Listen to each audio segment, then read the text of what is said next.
overturned a lower court decision that granted Kate Cox, a pregnant woman facing a fatal fetal diagnosis, an exception allowing her to have an abortion. So basically, the Supreme Court overruling the lower court, meaning trying to block this woman from having an abortion.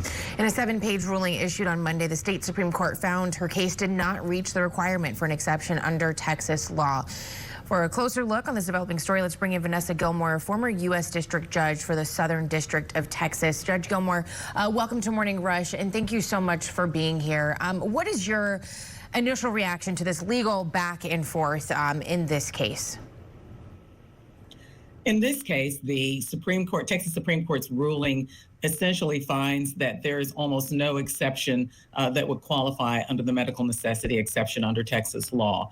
The objection that they had was that the doctor opined that it was her good faith belief that the patient in this case, her patient, Laura Cox, needed to have an abortion performed as a result of the findings that they had made with regard to her fetus.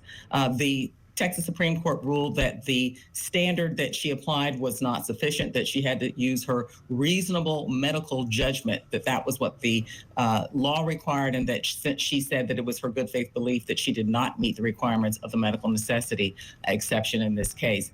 They also, interestingly, talked about whether or not the court even had standing to hear this case, inferring that there was no jurisdiction because the decision about whether a woman should have an abortion was strictly between her and her doctor, and that they should not have even tried to access the courts for that. They did not actually rule on the jurisdictional issue, but they did leave the impression that future cases would be rejected on jurisdictional grounds as well as the merits of the case.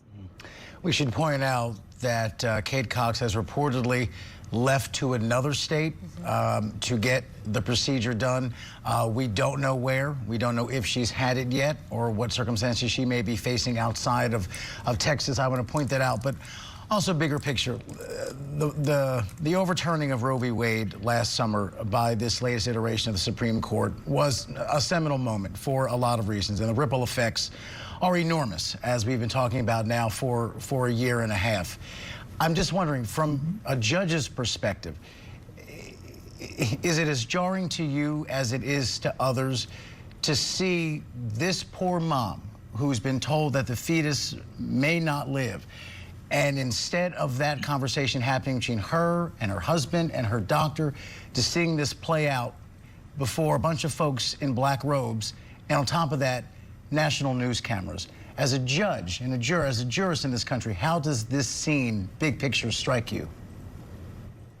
Well, obviously, there's a real conflict that has been set up here. The Texas Supreme Court indicated that this is a decision that should have been made between her and her doctors, and that they didn't even need to access the courts. The problem is that the doctors in Texas are unwilling to take that chance because of the potential criminal and civil penalties that they might face, even felony charges that they might face if they go ahead and perform the abortion. The Supreme Court implied that it would not matter if there was an emergency situation, because in an emergency a doctor could act. But the doctors are skittish. Before this law was passed, there were about 50,000 abortions performed a year in Texas, and last year there were only 36 performed after the law was instituted here in Texas. And that is a clear indication that the doctors are unwilling to take the chance of proceeding in their best medical judgment because of the risk to them.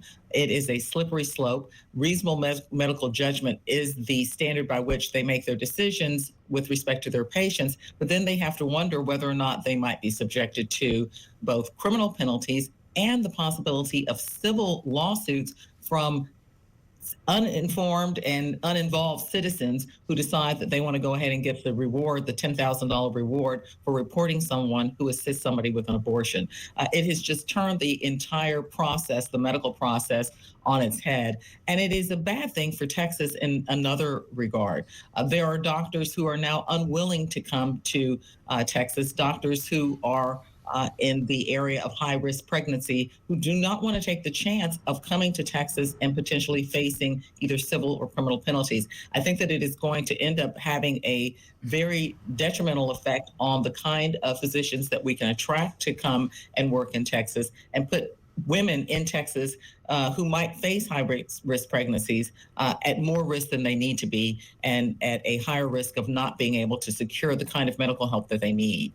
And a state the size of Texas with, what, 20 to 30 million people who reside in that state. Just a quick clarification, 50,000 abortions in Texas before Roe, and down to 36 or down to 36,000? I just want to clarify the stat there. 36, down to 36 after the law was passed. Wow. So my first thought is do they just not get the abortion, or do they do what Kate Cox is doing and they just leave the state, and kind of what that precedent then sets? I mean, we're looking at a patchwork situation here across the country, one state allowing this, another state allowing that. How messy can this possibly get as we see this go forward? Well, what that sets up is a dichotomy between the rich and the poor again. Kate Cox and her family obviously had the means to be able to leave the state and go someplace else to secure the medical care that she needed. She was brave enough, even though she didn't have to come forward and to pursue this case on behalf of women who do not have the kinds of resources that she has, that can just say, well, my husband and I will leave the state and secure the kind of medical help that we need. What it means is that women like Kate Cox, Laura Cox, will be able to go and leave the state and have the care that she needs. And then women who are poor will be stuck here with either a terrible medical situation that they cannot resolve, which puts them or their child or both of them at risk. And so it sets up a real dichotomy between the haves and the have-nots with respect to being able to access necessary medical care. And just in 10 seconds, and I hate that I have to ask this, when she comes back to Texas, could she, as the mother, if she has the procedure outside, face any legal repercussions once she comes back home to Texas? No, there will be no legal repercussions against her or her husband. Actually, both of them were filed as plaintiffs in the lawsuit to protect her husband as well in the event that there was any challenge. But leaving the state, they will not face any legal repercussions when they come back. Vanessa Gilmore, former U.S. District Judge for the Southern District of Texas. Thank you really so much. This story is jarring for a lot of reasons and important for where we are as a country after Roe was overturned. It's a snapshot into what some women now have to endure. Thank you for your time and your expertise. We appreciate it. Thank you. Chris. Rob and Alex, good morning. Here are some of the other top stories we're following. The House Rules Committee set to meet this